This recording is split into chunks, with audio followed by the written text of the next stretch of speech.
I want to go ahead and like service this compressor while I don't really have anything else to do, because I really use this a lot when I'm fixing things. It's cool that it's portable, and it's a big, I think 20-gallon compressor. Yeah, 20-gallon. And I don't want to have this thing break on me when I'm like working on something else and have to stop and fix this. So I'm just going to go ahead and just do a complete service on this. Now, I bought this 2 years ago for $150, and I actually didn't buy this. My mom bought this for me because we use it to close the pool and like blow out the lines to the you know, all the jets and stuff, and my little 8-gallon wasn't enough.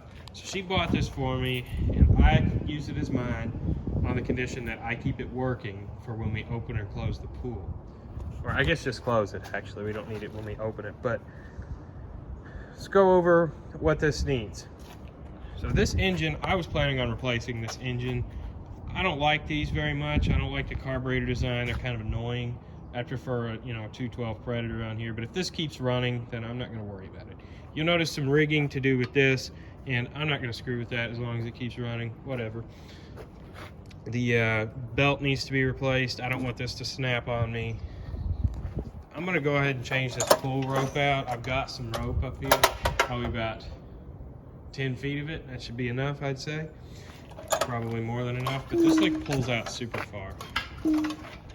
Look at that. It's like 6 feet. And this is like a really thick rope, and it's all messed up. So we got belt, pull rope, and I need to change the oil in this. You can see I checked it, and it comes out when you check it. It's pretty dirty. So I changed this like a year ago, and I use this thing a ton, so the oil's fairly dirty. This should probably be enough. This is like most of a quart, and this is what I use in there. The compressor oil, it looks clean, but I'll probably change it as well. So let's get started. The first thing I'm going to do is do the pull cord, and then the oil change, and then I'll cut back another day when I have the belt for it.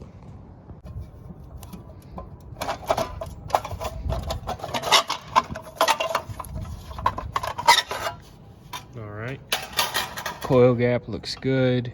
This isn't all gunked up. The head gasket looks a little old, but whatever. It's super easy to change. Let's see. Yeah, we got, looks like a small oil leak somewhere in there. Not a huge deal.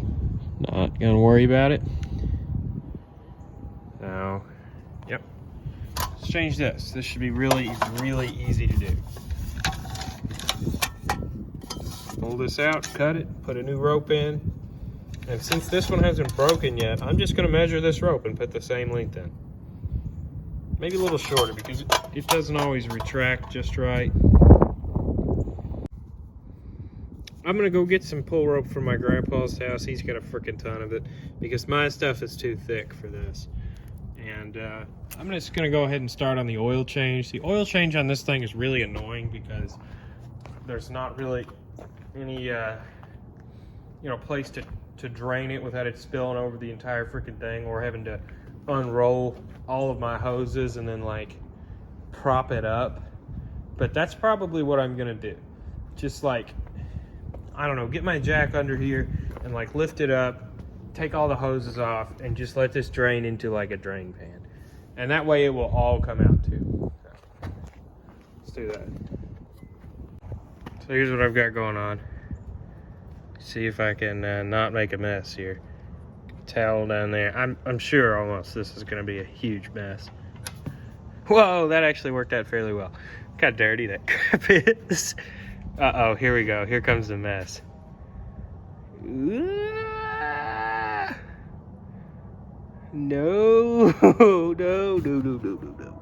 no, stop. Stop. Dang, these drain pans are so bad. Look at that. That's terrible. Kind of an awful drain pan. I guess getting the cheapest thing at Walmart, you know. That oil was not really that dirty, I don't think, but it was definitely ready for a change. I didn't make a huge mess, I don't think. Let this drip for a bit and then I'll fill it back up. That was just almost enough oil, so I'm gonna go grab some of that But I'm gonna go ahead and drain this compressor oil. I wanna see how much is in here so that way I can pick up enough of that as well. And I'm just gonna get the synthetic kind from Lowe's or wherever and just not worry about changing this for like 5 years. All right, I got that drained out, and a red Solo cup full to the top is about 18 ounces. So it's probably about 16 ounces what came out of there. And that was a little over full, but I'm gonna go ahead and just get 2 of them, 2 of the 16 ounce things of it at Lowe's. That way, if I do need to change this again, I don't have to go out and get it. Got the new rope in. I got the clock spring and those with some white lithium grease. I went a little too much on that, but whatever. It's smooth and the rope works well. Now I'm gonna go ahead and fill up the oils, the compressor oil. I got 32 ounces of. Probably use the other 16 on that, but see if 16 is enough. This is what I got. I went with a synthetic. You know, why not? It's just a little more expensive, and you don't really change this very often, so why not? That's full. One more thing here. I don't change spark plugs on stuff like this.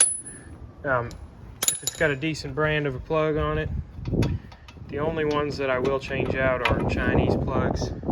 See, I mean, that just needs to be cleaned. This is an NGK. This will last longer than this engine. It's good for another few years there.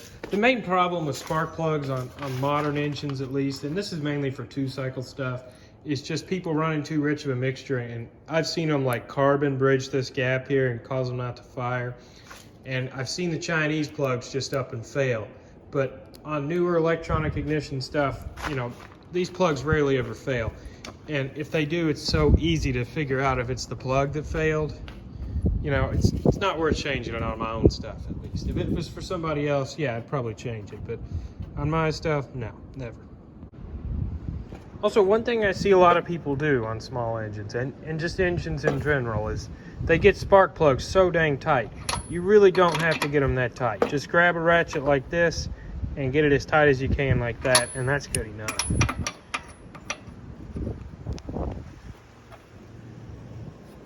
All right, what's going on here? Oh, there we go. Now let's see how this thing runs. I'm gonna bang out this air filter before I start.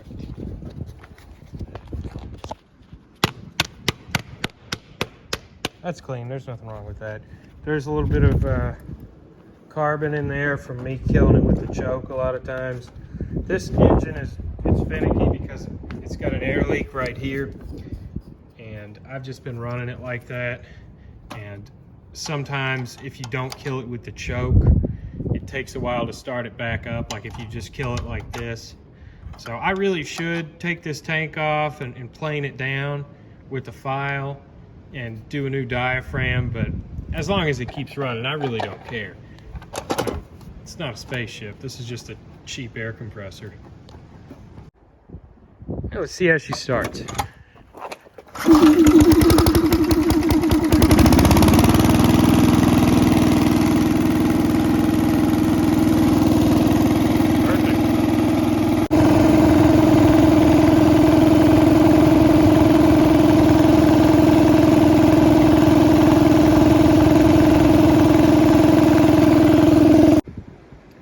So what I was trying to show there was that when I fill these up in pressure washers, I try and keep the fluid at the right level while the thing's in operation, not while it's sitting.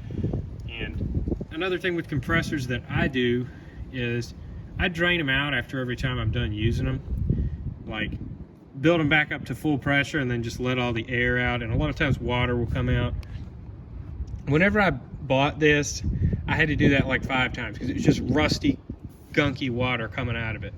Most people don't do that, and to be honest, with my other compressor I don't hardly ever do that, or even change the oil in it, because I rarely even use that one. But this one's kind of cool to me, so I take better care of it. You know, some of you guys may be ripping on me for not fixing this diaphragm and gasket here, and not planing out the tank and just kind of compensating with the mixture screw. But you know, whatever. I don't really care that much about this engine, and it's kind of when it starts acting up, I will deal with it.